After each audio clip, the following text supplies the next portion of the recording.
এবার আর এই ইমামক রাখা যাবে না, বাকি 4 বছর গায়ে ইমামক রাখা যাবে না, অথচ বাকি 4 বছর কিন্তু নামাজই পড়ে না, কথা বলে না।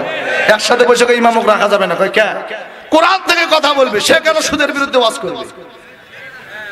সে কোরআন থেকে কথা বলবে, হাদিস থেকে কথা বলবে, সে কেন ঘুষের বিরুদ্ধে ওয়াজ করবে? মানুষের বউ পর্দা করে না, সেই কথা কেন তাই মসজিদে বলবে? আছে না? মানে ওর কারবার দেখে মনে হয় আল্লাহ আলাদা করে ওর জন্য একটা কোরআন নাজিল করছে, যেটার মধ্যে সুদের ওয়াজ নাই, ঘুষের ওয়াজ নাই, পর্দার ওয়াজ নাই। এই ভাই কথা কন না কে? যেটার মধ্যে সুদ ঘুষ নাই, আলাদা একটা কোরআন নাজিল করছে, এরকম আছে না নাই? এই নামাজ পড়ে জান্নাতে যেতে চায়।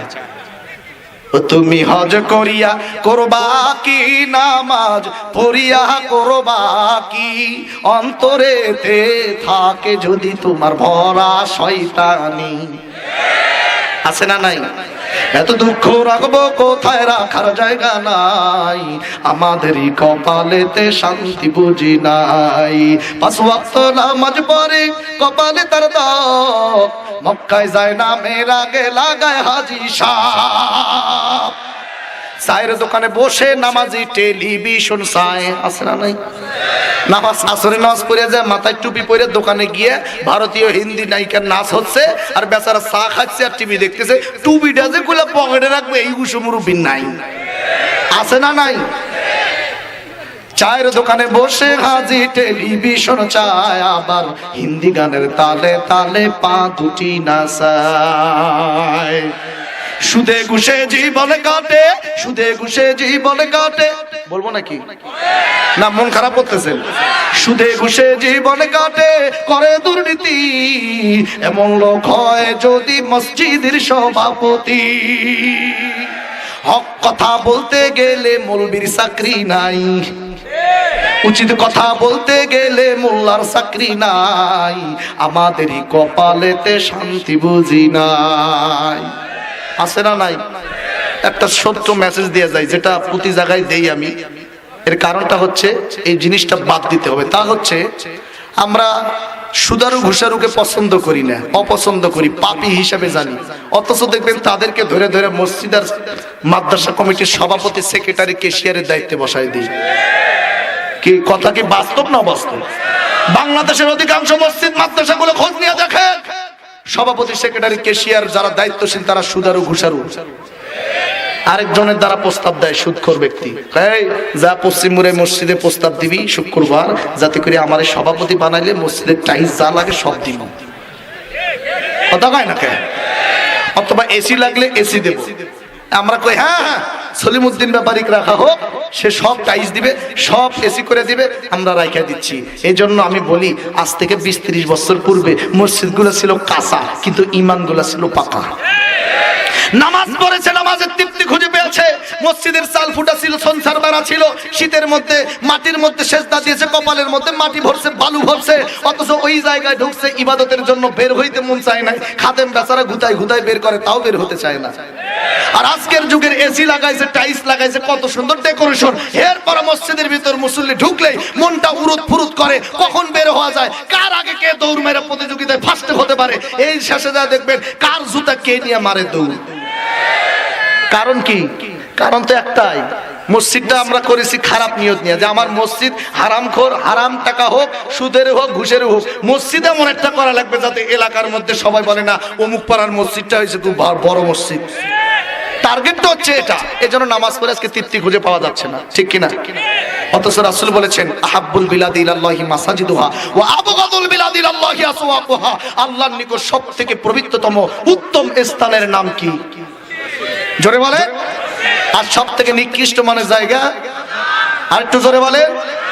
এই জন্য আজকে আমাদের ঈমান দুর্বল হয়ে গেছে। আমাদের বাজার ভালো লাগে কিন্তু মসজিদ ভালো লাগে না, কথা বলে না। এই জন্য আজকে থেকে বাদ দেন, মসজিদ কাঁচা আছে, কাঁচা থাকবে। মসজিদের ছাদের দরকার নাই, টাইলসের দরকার নাই, কিন্তু কোন সুদারু ঘুষারুকে আমরা মসজিদ কমিটির এরিয়ায় ঢুকতে দেব না। রাজি আছো মুসলমান? আল্লাহ তাআলা কবুল করুক, জোরে বলেন আমিন। শুধু মসজিদ নয়, মসজিদ, মাদ্রাসা, সমাজ, সব জায়গায় কোরআন ওয়ালারা নেতৃত্ব দেবে ইনশাআল্লাহ। কি ঠিক কিনা? সব জায়গায় নেতৃত্ব দেবেন কারা? কোরআন ওয়ালারা। সবাই কি রাজি আছে? আল্লাহ তাআলা তৌফিক দান করুক, জোরে বলেন আমিন। আল্লাহ তাআলা তৌফিক দান করুক, জোরে বলেন আমিন। আমার ভাইরা, আমার বন্ধুগণ, তাহলে বলতেছিলাম এই মুনাফিকদের জানাজা বিশ্ব নবীকে আমার আল্লাহ পাক পড়তেও নিষেধ করেছে, দোয়া করতেও নিষেধ করেছে। তার পূর্বে আগে মুনাফিকের লক্ষণগুলো আমি বলবো, কারণ মুনাফিকের লক্ষণগুলো না বুঝলে হয়তো আমরা বুঝতে পারবো না যে মুনাফিক কেমনে হয়ে গেলাম। বাবাজি, আল্লাহ নবীজি মুনাফিকের লক্ষণ সম্পর্কে তিনটা আলামত, আবার অপর এক হাদিসের অসংখ্য হাদিসের মধ্যে 4টা আলামতের কথা বর্ণনা করেছেন।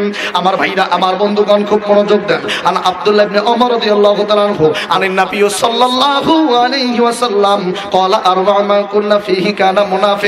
মুনাফিকদের 4টি লক্ষণ সম্পর্কে বুখারীর বর্ণনায় বলা হয়, 4টি লক্ষণ যদি তোমার মধ্যে থাকে রে বন্ধু, বুঝবা তোমার সঙ্গে মুনাফিকের সম্পর্ক আছে। এই জন্য 4টা বিষয় আমাদের জানা লাগবে, আর 4টা কাজ থেকে দূরে সরা লাগবে। 4টা কাজ কোনোদিন করা যাবে না, এই 4টা কাজ করলে মুনাফিক হওয়া লাগবে। লা ইলাহা, হ্যাঁ সামনে আর জায়গা কই, হ্যাঁ চুপ করি ভাই, আপনারা চুপ করেন।